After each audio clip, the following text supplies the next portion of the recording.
Peace be with you and happy Easter to everybody. We come to this high point of the liturgical year, the celebration of the resurrection of the Lord. You know, probably a lot of you know that I've spent a lot of my life reading texts from philosophers and religious writers and spiritual writers, and Plato, Aristotle, Confucius, Cicero, Marcus Aurelius, Anselm, Aquinas, Kant, Hegel, all these people in the course of my studies I've read. And I love those texts, ideas, arguments, fine inspirational notions. What all those figures have in common, I would say, ancient and modern, is a kind of, musing detachment as they're talking about these high ideas. They're in a philosophical, sort of calm frame of mind. A memory I have when I was a doctoral student in Paris many years ago, my favorite spot to go was right behind Notre Dame Cathedral along the Seine.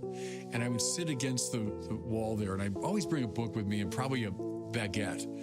And I would read one of these people, probably. I was reading some high philosopher or theologian. I'd look up at the beauty of Notre Dame Cathedral and a contemplative spirit and listening to these, calmly musing sages. Well, there's all that, and then there's the gospel. I want us to see the contrast between detached philosophical musing, as beautiful as that is. Look, I'm a philosopher. I love that stuff. But there's a contrast between all of that and the Gospels. Gospel, Godspell. It's a rendering of evangelion. Good news.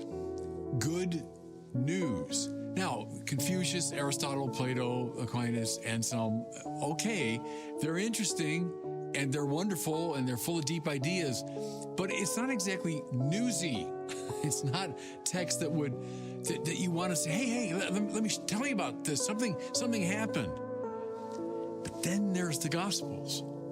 Yes, they've inspired philosophers, and yes, they've inspired spiritual teachers. All that's true. But at their heart, they're not abstracted philosophical musing. They're the urgent conveying of news. Something happened. Something happened. And I need you to know about it. Now, with that in mind, look at our first reading for today from one of Peter's speeches in the Acts of the Apostles. He begins this way. You know what happened all over Judea, beginning in Galilee with the baptism that John preached. So right away, he's not like Kant or Hegel or Aristotle. He's not dealing in philosophical abstractions. He's not trading in mythic narrative. He's saying, hey, did you hear what happened? Let me tell you about this Jesus, this person. And so the audience is meant to say, like, oh, yeah, I remember that. He goes on, how God anointed Jesus of Nazareth with the Holy Spirit and power. It's going to be about him, this guy, this Jesus, whom you've heard about. Maybe some of you heard him, maybe some of you saw him. I want to tell you about him. And then this man, God raised on the third day after our leaders put him to death. Wow, now that's a story. That he was a preacher and you heard about him, yeah, and our leaders put him to death. Well, sad end to the story, I guess. No, the story is just beginning. Because God raised him from the dead. We're not talking about myths here. We're not talking about vague abstractions. Oh, it's a story about the dying and rising of the crops. Come on. That's not what he's doing here. He's talking about this Jesus whom he knew, and maybe some of you heard about him and knew him, and something happened to him. And then, everyone, this line, which though I come across it every single Easter, takes my breath away. He says, he became visible to us who ate and drank with him after he rose from the dead.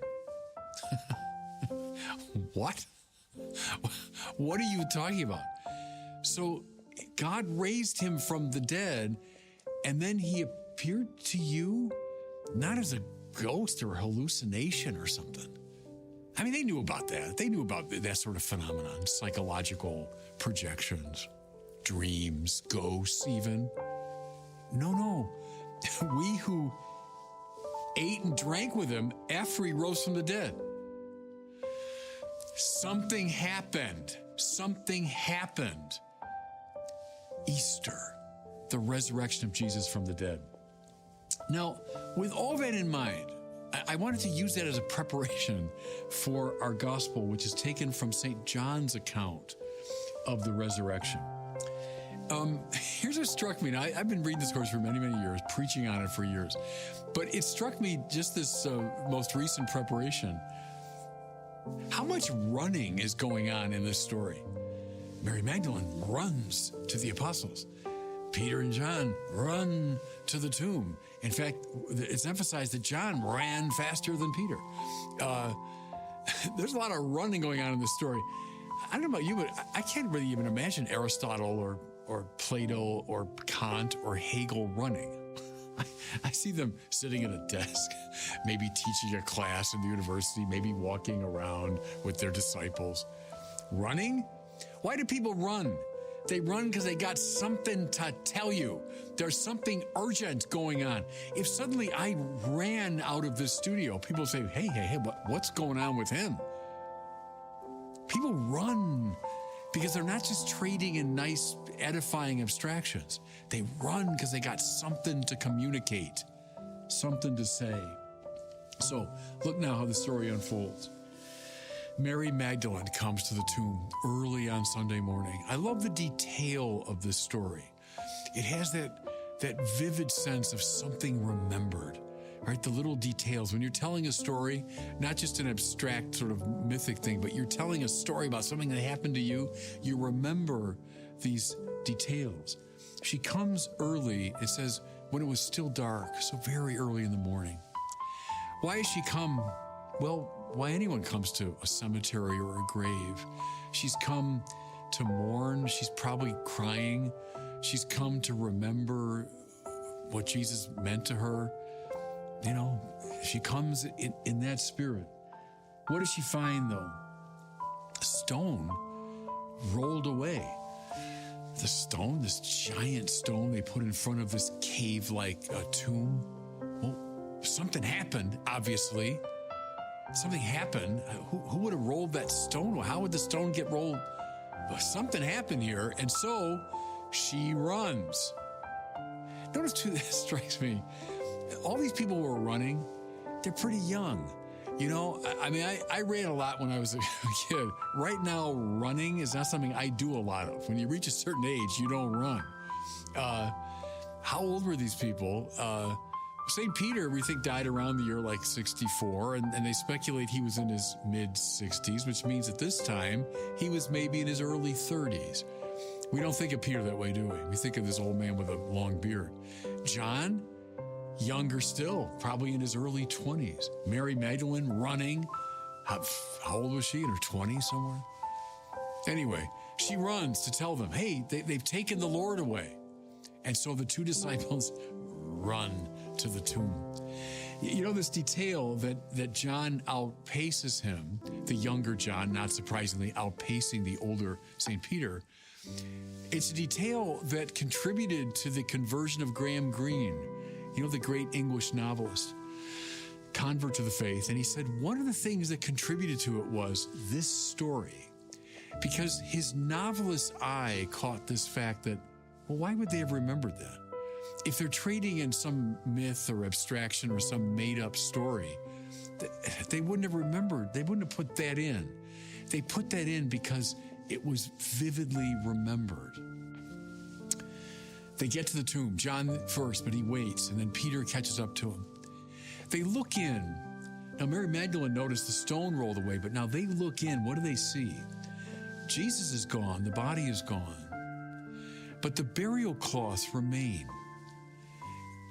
And first of all, that's weird, because if the body had been stolen, why would they bother unwrapping him? wouldn't they have just picked him up and taken him? They want to get out of there as quickly as possible. Would they have meticulously unwrapped the body before stealing it?